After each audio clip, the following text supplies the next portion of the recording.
I think a lot of that, I know something you don't know, is a way that salespeople have been taught to exude confidence, and unfortunately can often come across as arrogance.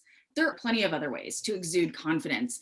And some of that is sometimes just speaking a little more casually and being more personable, small talk, not getting right down to brass tacks right out of the gate.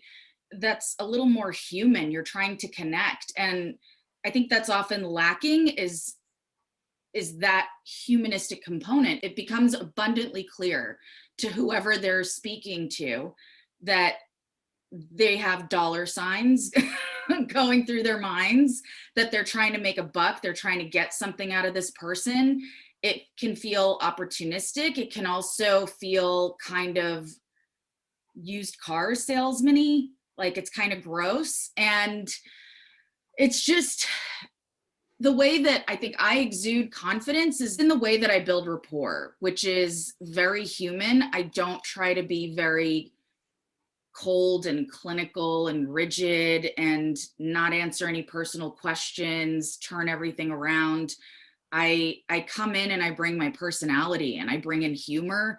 I bring myself, I bring personal stories, things like that to the table that make me obviously feel human and genuine. And also it helps others to connect with me because they're seeing me be vulnerable, and people tend to mirror naturally. It's just sort of this thing that we do from when we're pre-verbal. And so when one human being sees another being sort of laid back, casual, without all the pomp and circumstance, and they're being vulnerable and open and sharing about themselves, not excessively, but to some degree, to demonstrate this comfort level, it tends to loosen them up a little bit.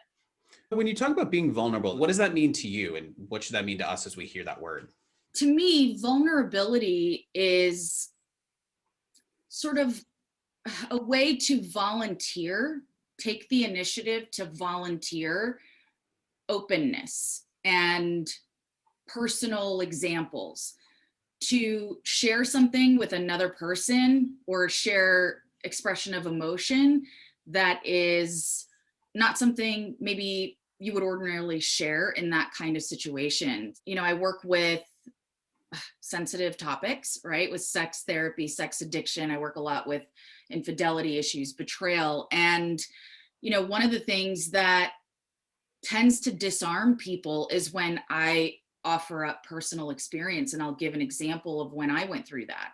And I'll give sort of a brief overview of what happened in my first marriage. And, you know, I talk about it a lot in my podcast and whatever else, but I offer that up and I volunteer it. And I say, you know, part of the reason why I do this work is because it's near and dear to me. And it's something that I went through, and I really could have used somebody's support through that time, more so than what I had. And I'm not in the same exact situation as you, but I do understand how painful some of these things can be.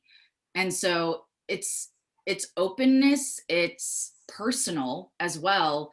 And it also shows that I'm sort of letting my guard down. I'm not just sitting here going, so how does that make you feel? I mean, to me, that's not therapy. That's boring. So I think that's how I go about it. What I see a lot of salespeople do is they'll tend to just talk about themselves. And so I know you're trying to balance that being vulnerable, but also creating a client-centric environment. So how do you balance those two things, which I could see kind of being a little bit in conflict if you do it wrong? Even therapists are taught to be very careful about self-disclosure, because obviously we don't want to make it about ourselves entirely. So, for example, in the example I just gave you, yes, I'll share that I've been through it, but I make it a point to always circle it back around to my client, the person I'm speaking with. You know, I'll say, I do this because this is the meaning for me. This is, you know, where I find purpose. But even though I don't understand your exact situation, I'm not in your situation. One thing I can relate to is how painful this is for you, because I've been through something, although not the same, similar. that was also extremely painful. And I was looking for a very specific type of support, just as you are. And so it's not just about me, it's about more of building rapport in terms of helping the other person feel seen and understood on some level. Obviously, I'm not in their position, I'm not in their shoes. Even hard as I could try to empathize, that's going to be limited because I can't put myself into their body and their life. But even the effort can go a long way. And the demonstration of a willingness to share something so personal also tends to be something that doesn't go unnoticed. People will say, wow, it's amazing that you can talk about that so openly. And I would love to know how you've overcome that. And it gives me hope to hear that another person has been through this. And so it needs to pertain to whoever you're speaking to and not just about yourself, because then that connection gets lost. What if you haven't come from the industry of the thing you're selling, or you don't necessarily, you haven't gone through it? Is there a way you can show empathy or show someone you see them without that personal experience? Well, I think that's where asking questions comes in. And that's something I do quite a bit of, not in an interrogative way, but even demonstrating a desire to understand what they go through. What are their pain points? What are the things that are going well? What is it like for them to be in this position? I have people who are from all walks of life in different professions, and some of that comes through in session. For example, a lot of attorneys tend to be a little argumentative, but at the same time, I'm not an attorney. So all I can do is ask questions. And I think that pertains to anybody who's trying to connect with another person the same way that you would at a party. If you met somebody and they do something that you've never heard of, you've never heard of this job before, you've never heard of this industry before, so you would probably ask questions. I don't know much about that, can you tell me more about that? What does that entail? What does a day in your life look like at work? And let them explain to you. I think that's the best way to go about it. Don't assume you know. That's a really good point. And a lot of times that is one of the common discovery questions that you're supposed to ask about their life. But then it ultimately ends up being sort of self-serving. A lot of times you're trying to get them in a certain direction. If you want to try to guide the conversation a certain way, but you want it to feel authentic, how can you balance those two outcomes as well? I think there's a way for certain. If I was in a sales position, I think my approach would probably be to just start with open-ended questions, not go right into what I'm selling, whether this person's interested, but just getting to know you kind of line of questions.